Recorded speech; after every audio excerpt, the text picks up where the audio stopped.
Soyez les bienvenus. Dernièrement dans l'actualité, deux événements politiques se sont télescopés. L'un s'est déroulé à Paris, et l'autre à New York.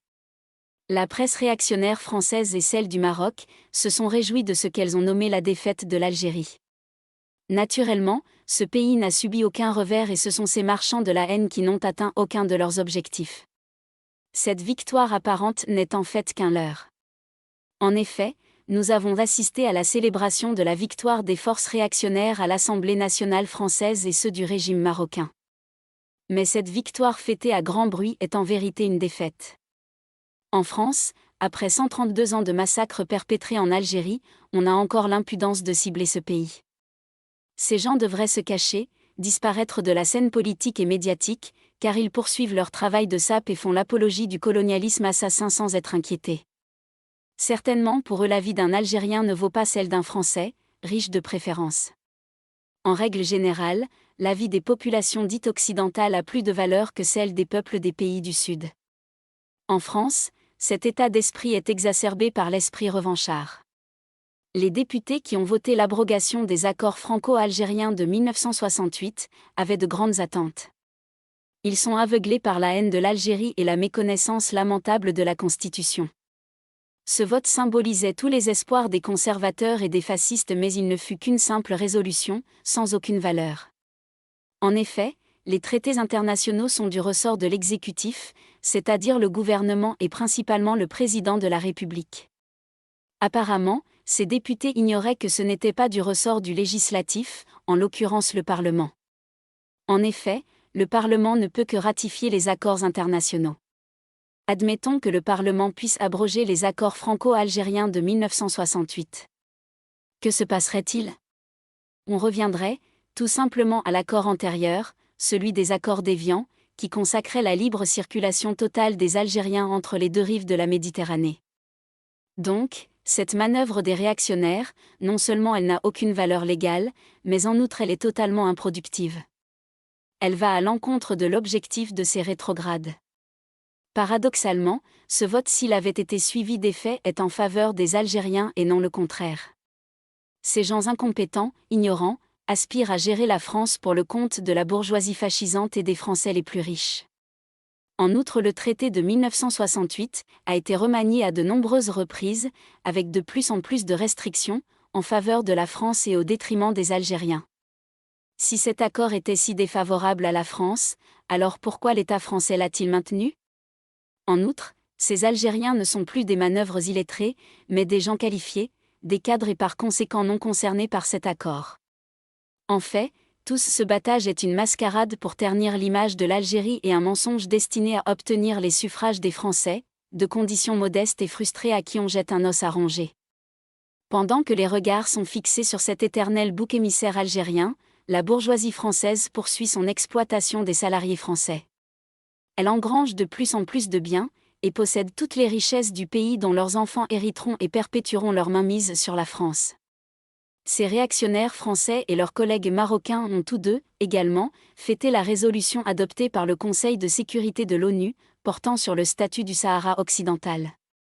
En fait, cette résolution qu'ils présentent comme une victoire est une défaite afin de détourner la population marocaine des problèmes quotidiens, insolubles et insurmontables dans lesquels la population se démène. Les dernières émeutes en sont une preuve. En effet, dans le corps de cette résolution, aucun article ne stipule la souveraineté du Maroc sur le Sahara occidental. Cette mention est citée dans le préambule. Et par conséquent n'a aucune valeur. En outre, la mission des Nations Unies pour la décolonisation du Sahara occidental, appelée la MINURSO, que le Maroc tente de faire disparaître sans réussir. En effet, la MINURSO est non seulement maintenue, mais son mandat a été prorogé d'1 année. L'autre point qui a enthousiasmé les ennemis du droit des peuples est la mention du plan marocain pour l'autonomie du Sahara occidental. Cette proposition est citée dans le document, parmi d'autres solutions. En effet, ce document ne consacre pas le plan marocain comme l'unique solution mais une parmi tant d'autres. Et c'est les négociations qui détermineront l'avenir du Sahara, sans aucun préalable. En outre, ce fameux plan n'est qu'un slogan. Une coquille vide. En effet, le Maroc ne propose rien de concret. Rien de palpable. On ne sait pas comment ce plan va se dérouler? Quelles seront les instances? Quelles seront les relations entre cette entité du Sahara occidental et le Maroc? Etc. Par conséquent, rien n'est acquis pour le colonisateur marocain. Loin de là. Tout est à négocier. Et dans les deux camps français et marocains, on a crié à l'isolement de l'Algérie. Ce pays non concerné directement par ces deux questions sort la tête haute. Puisque, le débat sur les accords franco-algériens est une affaire intérieure à la France. Et les ennemis du peuple algérien n'ont obtenu que de la publicité. Ce vote n'était que de la communication en direction de leur électorat. Quant au Sahara occidental, cette question est à régler entre le peuple sahraoui et son représentant légitime, le Front Polisario et les autorités coloniales marocaines. Et dans les deux cas, France et Maroc sont empêtrés dans ces deux problèmes. L'Algérie observe sereinement tous ces réactionnaires se démener et brasser du vent. Ils prennent leur désir pour la réalité. Les députés français de tous bords politiques qui se sont absentés lors du vote, soit ils savent que ce vote n'a nulle valeur, soit ils n'osent pas révéler publiquement leur position, ils sont d'accord avec le RN mais refusent, par calcul politique, de s'y associer publiquement. Tous ces gens, qu'ils soient en France ou au Maroc, veulent détourner le regard de leur peuple vers l'extérieur pour leur faire oublier les catastrophes économiques, sociales, écologiques, à l'intérieur de leur pays. Leur faire oublier l'injustice, la dureté de la vie, le mal-être de leur jeunesse alors que leur bourgeoisie n'a de cesse de réclamer encore plus d'avantages aux dépens, encore et toujours des salariés. D'autres hommes politiques de gauche ont commenté cette résolution de l'Assemblée nationale. On cite les peuples des 3 pays du Maghreb, cela part d'un bon sentiment. Mais les dissensions sont entre la France et l'Algérie. C'est l'État algérien, et non pas l'État tunisien, et encore moins l'État allié marocain qui est visé. Et par conséquent, ces raccourcis créent de la confusion.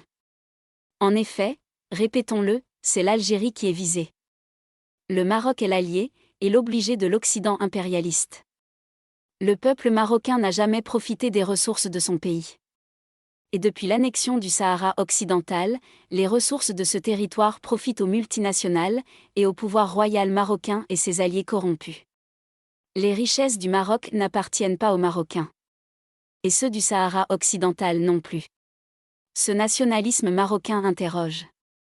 En effet, qu'a-t-il fait le royaume du Maroc pour libérer le Sahara occidental, quand ce territoire était une colonie espagnole?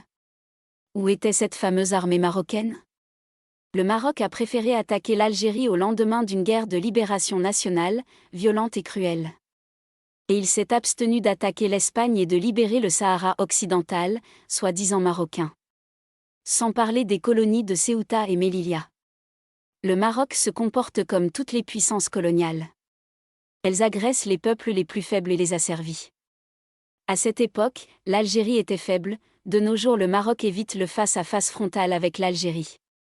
Car les choses ont changé, depuis les premières années de l'indépendance. Le Maroc se contente, comme en France, de déverser des insanités, des mensonges sur l'Algérie.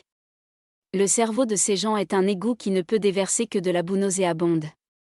Pour paraphraser le dicton, les réactionnaires français et marocains aboient, et l'Algérie trace son chemin vers le développement économique, social et intellectuel. Merci d'aimer, de vous abonner et de partager cette vidéo. À très bientôt.